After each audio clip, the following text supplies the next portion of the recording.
সামনে বক্তব্য নিয়ে আসবেন আল কারিম সেবা সংস্থার সম্মানিত উপদেষ্টা মণ্ডলী মোহাম্মদ আনোয়ার হোসেন দেওয়ানকে। ওনাকে ওনার মূল্যবান বক্তব্য পেশ করার জন্য অনুরোধ করা হলো। أعوذ بالله من الشيطان الرجيم بسم الله الرحمن الرحيم نحمده ونصلي على رسوله الكريم أما بعد والصلاة والسلام على سيد الأشراف الأنبياء والمرسلين والحمد لله رب العالمين উপস্থিত কাপাস আল কারিম সেবা সংস্থা কর্তৃক আয়োজিত আজকের এই মহতী অনুষ্ঠানের সম্মানিত সভাপতি জনাব সৈয়দুল ইসলাম শেখ লিটন, উপস্থিত আল কারিম সেবা সংস্থার সম্মানিত উপদেষ্টা, আজকের অনুষ্ঠানের প্রধান অতিথি মুফতি উবাইদুল্লাহ গাজী সাহেব, উপস্থিত আল কারিম সেবা সংস্থার অন্যান্য সদস্যবৃন্দ,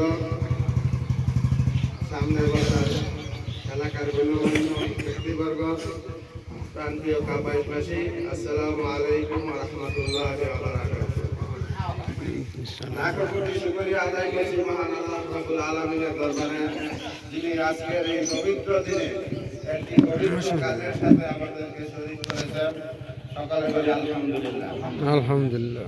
সম্মানিত এলাকাবাসী, হাদিসে আছে ইযা মাতাল ইনসান ইনকাতা আনহু আমালুহু ইল্লা মিন সালাসা ইল্লা মিন সাদাকাতিন জারিয়া ইলমুন ইয়ানতাফিউ বিহি ওয়ালাদুন সালিহুন ইয়াদউ লাহু।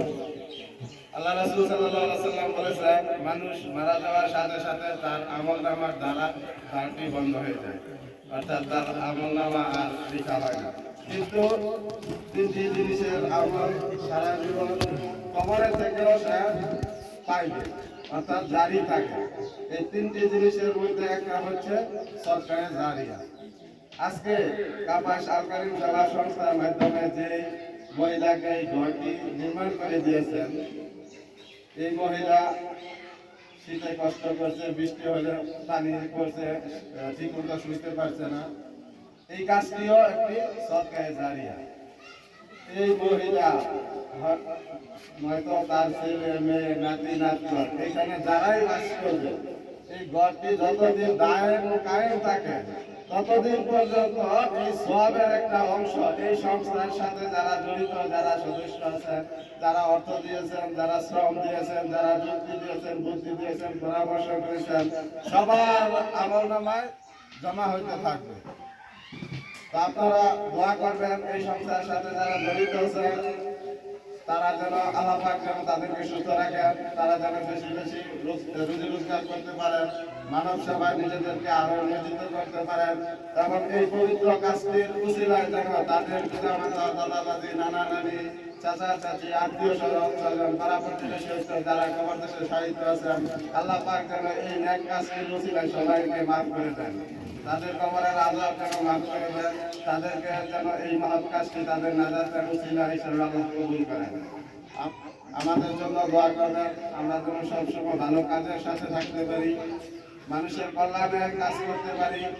আর এই সংগঠনটি আসলে একটি অরাজনৈতিক সংগঠন। আমাদের হয়তো বিভিন্ন যুবকের বিভিন্ন রাজনৈতিক মতাদর্শ থাকতে পারে, কিন্তু আমরা এই সংগঠনে যখন আসি এইখানে রাজনৈতিক কোনো টাইম নেই। এখানে আমরা শুধুমাত্র কেবলমাত্র একমাত্র আল্লাহ পাকের রাজি খুশির জন্য, মানুষের সেবার জন্য আমরা কাজ করি। আমাদের মূল উদ্দেশ্য এইটাই। আমরা এর বাইরে যাই, তার মাথার মধ্যে দিকে ওই দিকে রাজনীতি করে কোনো আসে যায় না, কিন্তু আমরা এই সংগঠনকে রাজনৈতিকভাবে মুক্ত রাখতে চাই। সবাই আমার জন্য দোয়া করবেন, আপনাদের জন্য আমি দোয়া করি। আল্লাহ পাক সকলকে সুস্থ রাখেন। আজকে আর বেশি কিছু না বলে আমি আজকে এখানে শেষ করলাম। আলহামদুলিল্লাহি রাব্বিল আলামিন। আসসালামু আলাইকুম ওয়া রাহমাতুল্লাহি ওয়া বারাকাতুহু।